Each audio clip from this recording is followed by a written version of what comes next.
आकाशवाणी देहरादून से प्रस्तुत है प्रादेशिक समाचार। पहले मुख्य समाचार। राज्य सरकार ने अराजपत्रित कर्मचारियों को दिवाली पर बोनस की सौगात दी। शिक्षा मंत्री डॉ धन सिंह रावत ने प्रदेश भर में चयनित क्लस्टर स्कूलों की डीआरपी 2 सप्ताह में निदेशालय को उपलब्ध कराने के निर्देश दिए। प्रदेश में उद्योगों को बढ़ावा देने के लिए उद्योगपतियों की समस्याओं का निस्तारण प्राथमिकता के आधार पर किया जाएगा। और प्रदेश में दीपों का त्योहार दीपावली की धूम, लोग कर रहे जमकर खरीदारी। नमस्कार, दोपहर समाचारों के साथ मैं योशिता पांडे। अब समाचार विस्तार से। राज्य सरकार ने अराजपत्रित कर्मचारियों को दिवाली पर बोनस की सौगात दी है। बोनस का लाभ राज्य सेवा के कर्मचारियों के अलावा सहायता प्राप्त और प्राविधिक शिक्षण संस्थानों, स्थायी निकायों, दैनिक वेतनभोगी तथा कार्य प्रभारित कर्मचारियों को भी मिलेगा। अपर सचिव गंगा प्रसाद ने इस संबंध में शासनादेश जारी कर दिया है।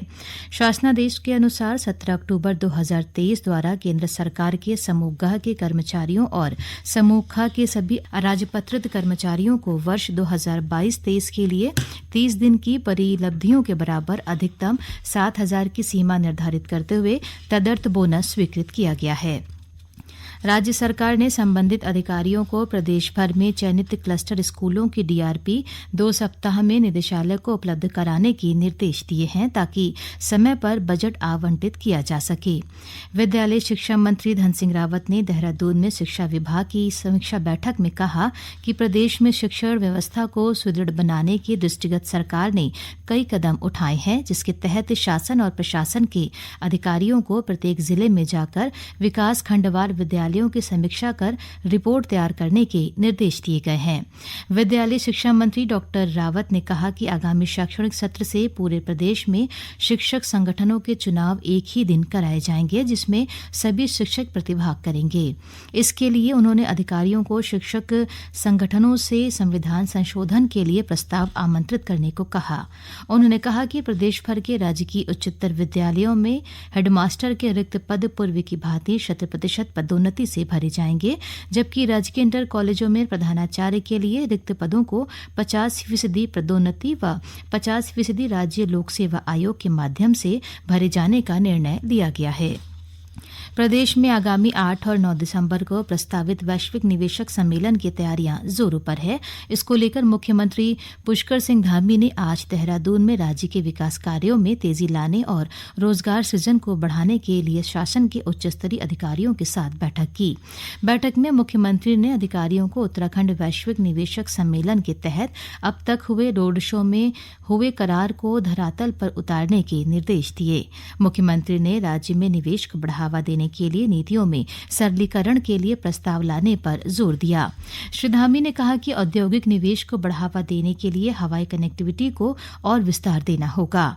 मुख्यमंत्री ने कहा कि जौलीग्रांट और पंतनगर हवाई अड्डे को अंतर्राष्ट्रीय हवाई अड्डा बनाने की दिशा में राज्य स्तर से की जाने वाली सभी कार्रवाई शीघ्र की जाए। केंद्र सरकार ने लोगों को सलाह दी है कि वे कनेक्शन काटने की धमकी भरे फोन के जवाब में कोई व्यक्तिगत सूचना साझा न करें।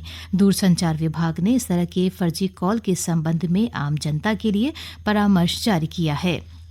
परामर्श में कहा गया है कि दूरसंचार विभाग कनेक्शन काटने की चेतावनी किसी फोन कॉल के माध्यम से नहीं देता और ऐसे किसी भी फोन कॉल को संदिग्ध माना जाना चाहिए। दूरसंचार विभाग देश में दूरसंचार संबंधी नीतियों और विनियमों को तैयार करने वाली नोडल एजेंसी है। संचार मंत्रालय ने कहा कि विभाग ने इस प्रकार के फर्जी कॉल की संख्या में वृद्धि को देखते हुए लोगों को सतर्क किया है। इन फर्जी कॉल में लोगों को चेतावनी दी जा रही थी कि 2 घंटे के भीतर उनका मोबाइल नंबर काट दिया जाएगा। मंत्रालय के अनुसार इस तरह की कॉल फर्जीवाड़े की मंशा और ग्राहकों के शोषण के इरादे से किए जा रहे हैं। केंद्र सरकार ने राष्ट्रीय दिव्यांग वित्त एवं विकास निगम से कर्ज लेने वालों के लिए समय पर ऋण चुकाने पर ब्याज दर में 1% छूट देने की घोषणा की है। यह निर्णय दिव्यांगों के वित्तीय समावेशन और आर्थिक सशक्तिकरण को बढ़ावा देने के लिए लिया गया है। दिव्यांगजन सशक्तिकरण विभाग के सचिव राजेश अग्रवाल ने कहा कि इस पहल का उद्देश्य वित्तीय मदद चाहने वाले दिव्यांग व्यक्तियों पर आर्थिक बोझ कम करना और ऋण चुकाने के प्रति जिम्मेदारी की भावना को प्रोत्साहित करना है। सूक्ष्म, लघु और मध्यम उद्यम क्षेत्र ने 15 करोड़ से अधिक रोजगार अवसर सृजित कर एक महत्वपूर्ण उपलब्धि हासिल की है। केंद्रीय सूक्ष्म, लघु और मध्यम उद्यम मंत्री नारायण राणे ने सोशल मीडिया पर एक पोस्ट में कहा कि इस उपलब्धि को हासिल करने में उद्यम पोर्टल की भूमिका महत्वपूर्ण रही है। इस पोर्टल पर 3 करोड़ से अधिक सूक्ष्म, लघु और मध्यम उद्यम पंजीकृत हैं।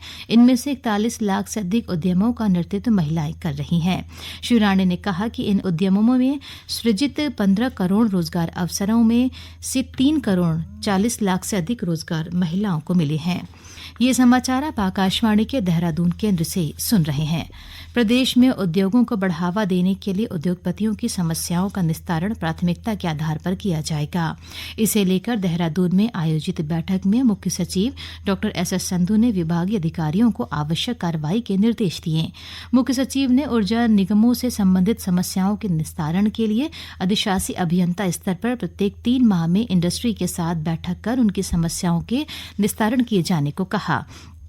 उन्होंने सिंगल विंडो सिस्टम को और प्रभावी बनाने के लिए अन्य राज्यों द्वारा किए जा रहे प्रयासों को अमल में लाने पर जोर दिया। प्रदेश को कचरा मुक्त किए जाने पर जोर देते हुए मुख्य सचिव ने कहा कि इसके लिए सरकार, उद्योगों और आमजन को मिलकर कार्य करना होगा। साथ ही उन्होंने प्रदेश भर में प्लास्टिक कचरा निस्तारण के लिए QR कोड सहित उद्योग संघ द्वारा सुझाए उपायों और अन्य उपायों पर भी काम करने के निर्देश दिए। प्रदेश में दीपों का त्योहार दीपावली की धूम है। इस अवसर पर लोग मिठाई के साथ मिट्टी के खिलौने, लक्ष्मी गणेश की मूर्तियां, खील बताशा और अन्य सामग्री की खरीदारी कर रहे हैं। इस बार लोग स्वदेशी अपनाव की तर्ज पर मिट्टी से बने दिए खरीद रहे हैं। इस दौरान बाजारों में पुलिस ने सुरक्षा के कड़े इंतजाम किए हैं। उधर दीपावली पर्व पर बद्रीनाथ को 17 क्विंटल और केदारनाथ मंदिर को 12 क्विंटल फूलों से सजाया गया है। वहीं बद्रीनाथ धाम में कल धनतेरस के अवसर पर दीपावली मिलन कार्यक्रम का आयोजन भी किया गया। इस अवसर पर मंदिर समिति के अधिकारी और कर्मचारियों के साथ ही हजारों श्रद्धालु मौजूद रहे। हरिद्वार के उत्तरी खंड गंग नहर में हर की पैड़ी और आसपास की घाटों पर सफाई अभियान चलाया गया। रुड़की के अधिशासी अभियंता विकास त्यागी के नेतृत्व में यह अभियान चलाया गया। अभियान में उत्तर प्रदेश सिंचाई विभाग और प्रदेश के 200 अधिकारियों व कर्मचारियों ने हिस्सा लिया। इस दौरान सभी ने श्रमदान करते हुए गंगा में फैले पुराने कपड़े और पॉलिथीन को साफ किया। विश्व निमोनिया दिवस के अवसर पर उत्तरकाशी में गोष्ठी का आयोजन किया गया। गोष्ठी में जिले के चिकित्सकों ने लोगों को निमोनिया से बचाव की जानकारी दी। मुख्य चिकित्सा अधीक्षक डॉ BS रावत ने बताया कि आगामी 29 फरवरी तक निमोनिया नहीं तो बचपन सही थीम पर निमोनिया पखवाड़े के तहत सभी ब्लॉकों में जागरूकता अभियान चलाया जाएगा। देहरादून में 9 नवंबर को एक निजी शोरूम में चोरी की घटना सामने आने के बाद प्रदेश पुलिस सतर्क हो गई है। इसको लेकर पुलिस महानिदेशक अशोक कुमार ने अधिकारियों के साथ बैठक की और घटना के जल्द अनावरण करने के निर्देश दिए। बैठक में देहरादून के वरिष्ठ पुलिस अधीक्षक ने बताया कि पहले भी अन्य राज्यों में बिहार की गैंग द्वारा इस तरह की घटना को अंजाम दिया गया है। और अब नजर आज के मौसम पर। प्रदेश में आज मौसम साफ बना हुआ है। बागेश्वर में सुबह हल्की बारिश के समाचार हैं। बद्रीनाथ, केदारनाथ समेत राज्य के पर्वतीय जिलों में ऊंचाई वाले क्षेत्रों में कल हुई बर्फबारी से मैदानी इलाकों में तापमान में गिरावट दर्ज की गई है। इस बीच मौसम विभाग ने आज पिथौरागढ़ और बागेश्वर में कहीं कहीं बारिश का येलो अलर्ट जारी किया है। हरिद्वार जिले में बीमार, घायल और निराश्रित गौवंश के लिए एम्बुलेंस सेवा शुरू की गई है। एम्बुलेंस के माध्यम से दुर्घटना में घायल और बीमार गौवंश को श्री कृष्ण कृपा कामधेनु गौशाला में लाकर उनका उपचार किया जाएगा। श्री कृष्ण कृपा कामधेनु गौशाला के अध्यक्ष अनिकेत गिरी ने बताया कि गौवंश की सुविधा के लिए शुरू की गई एम्बुलेंस सेवा 24 घंटे उपलब्ध रहेगी। घायल और बीमार गायों के इलाज के लिए 9258562592 नंबर पर सूचना देने पर तत्काल सुविधा उपलब्ध कराई जाएगी। अंत में मुख्य समाचार एक बार फिर।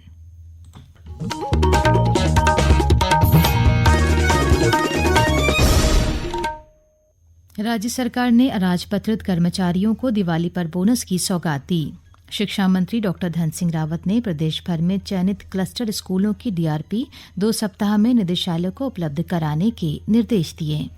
प्रदेश में उद्योगों को बढ़ावा देने के लिए उद्योगपतियों की समस्याओं का निस्तारण प्राथमिकता के आधार पर किया जाएगा। और प्रदेश में दीपों का त्योहार दीपावली की धूम, लोग कर रहे जमकर खरीदारी।